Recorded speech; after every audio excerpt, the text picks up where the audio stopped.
Good morning. For the past few weeks, we've been using the language of Walter Brueggemann in Praying the Psalms to talk about the three different kinds of psalms. Psalms of orientation, where someone could say, "It is well with my soul. I'm experiencing life well. Everything seems to be going smoothly and okay."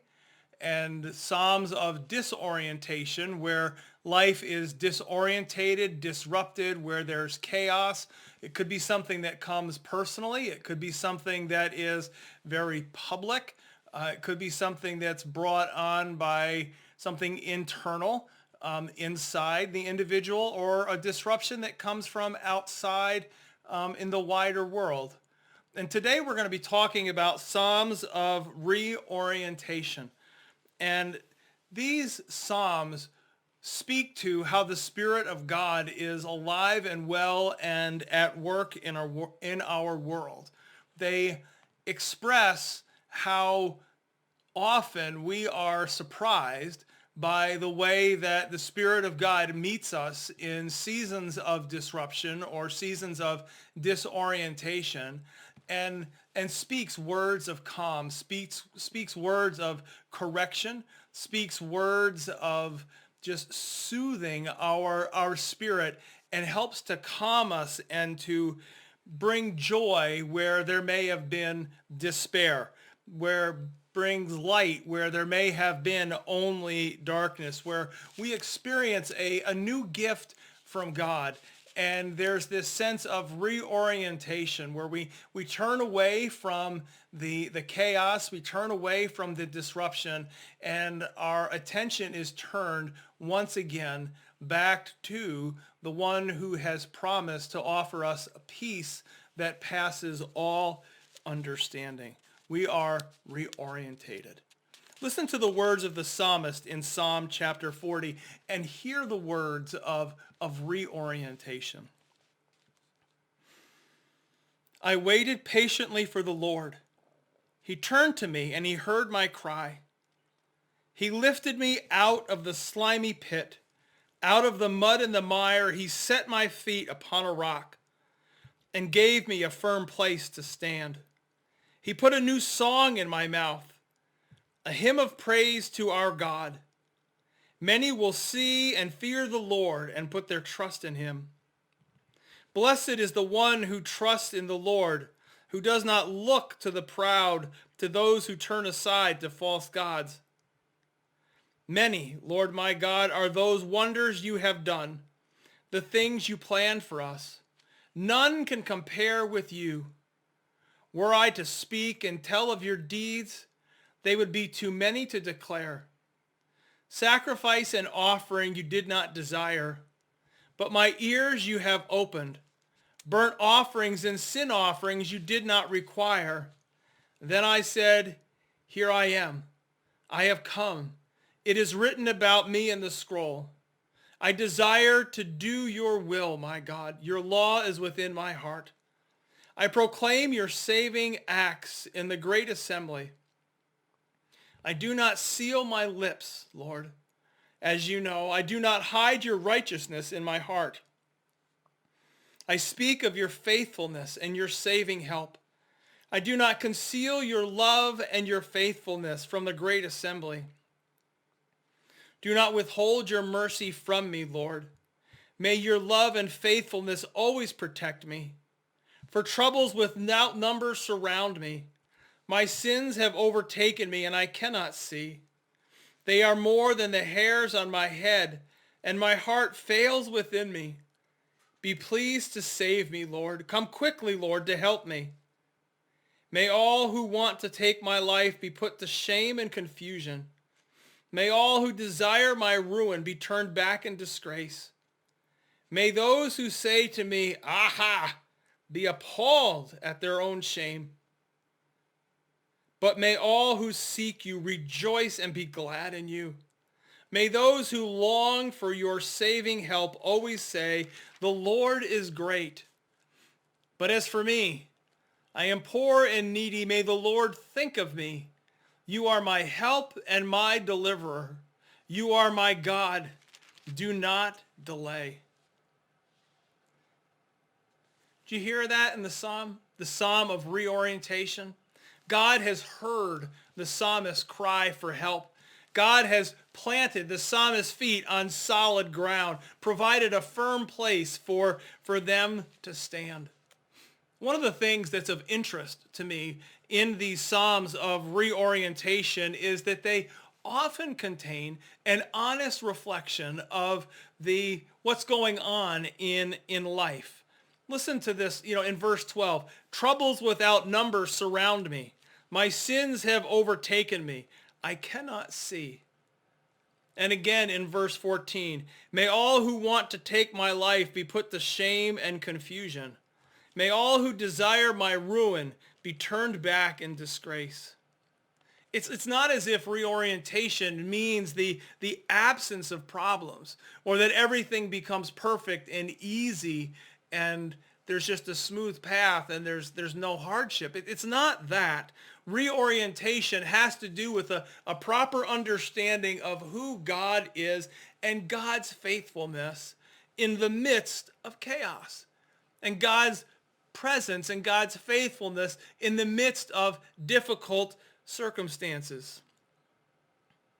Israel can sing these songs of new orientation because they know that God is the one who hears and answers their honest expressions of how they are experiencing life and what is going on in their lives each and every day. Open communication with God is met with a reminder of the presence of God in the most difficult seasons of life. Walter Brueggemann points this out. Listen to what he has to say. The songs are not about the natural outcome of trouble, but about the decisive transformation made possible by this God who causes new life where none seems possible. The Psalms crave for and mediate communion with God, but Israel insists that communion must be honest, open to criticism, and capable of transformation. These are the prayers of a people with a deep memory of liberation and a profound hope for a new kingdom. Listen again to the words of Psalm chapter 30.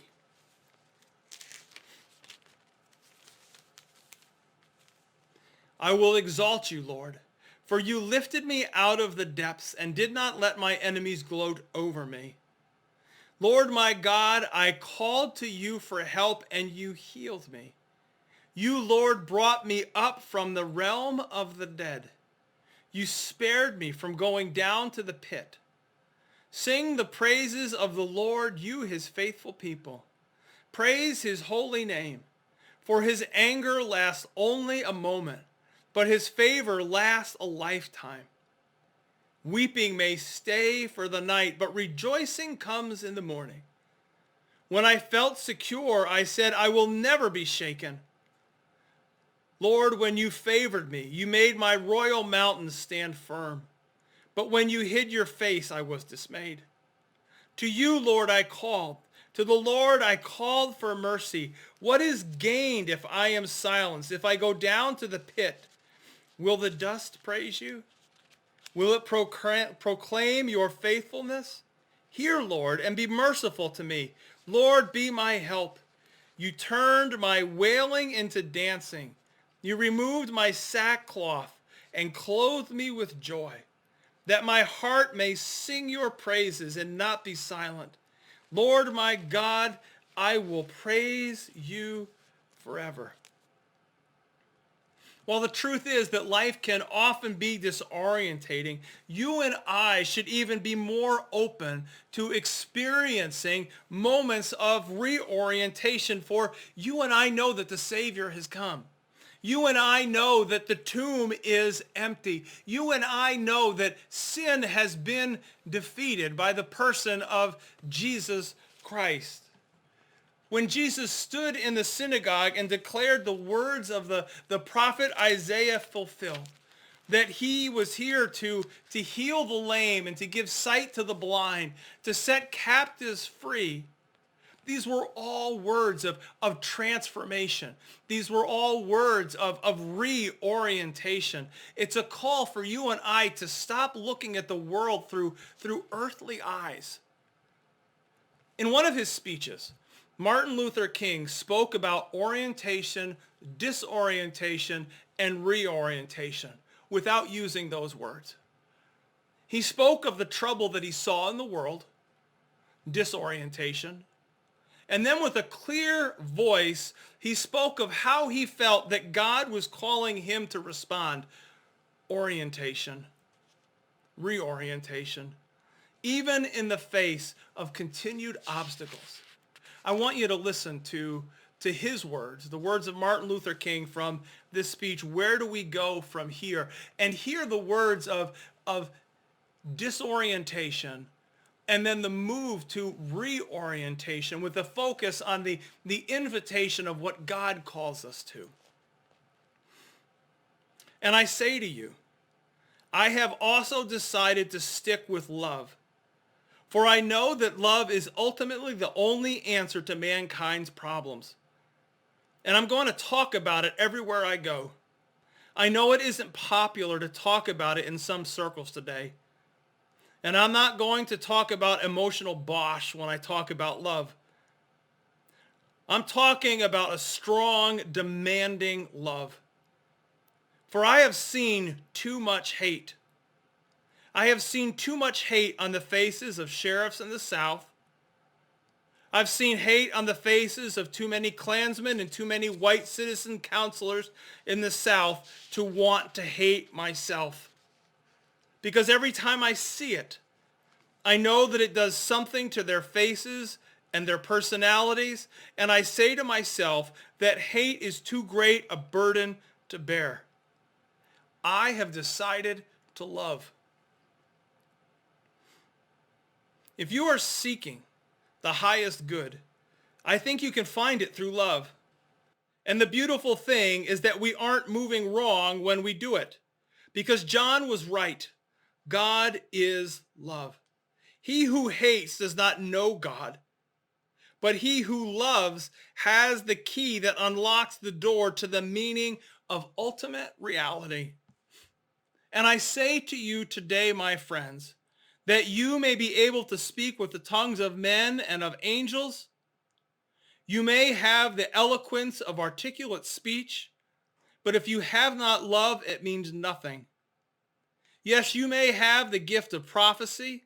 You may have the gift of scientific prediction and understand the behavior of molecules. You may break into the storehouse of nature and bring forth many new insights. Yes, you may ascend to the heights of academic achievement so that you have all knowledge. And you may boast of your great institutions of learning and the boundless extent of your degrees. But if you have not love, all of these mean absolutely nothing. You may even give your goods to feed the poor. You may bestow great gifts of charity. And you may tower high in philanthropy. But if you have not love, your charity means nothing. You may even give your body to be burned and die the death of a martyr, and your spilt blood may be a symbol of honor for generations yet unborn, and thousands may praise you as one of history's greatest heroes. But if you have not love, your blood was spilt in vain. What I'm trying to get you to see this morning is that a man may be self-centered in his self-denial and self-righteous in his self-sacrifice. His generosity may feed his ego, and his piety may feed his pride. So without love, benevolence becomes egotism, and martyrdom becomes spiritual pride. Did you hear it? Did you hear it? The disorientation with the hate that was just so evident and so filled the world. And then the reorientation to focus on the love of God and the invitation of God to live and to move with an attitude and a spirit of love in every single aspect of the way that we live and move and have our being. an orientation towards love that comes only from the Spirit of God, alive and well and at work in our world.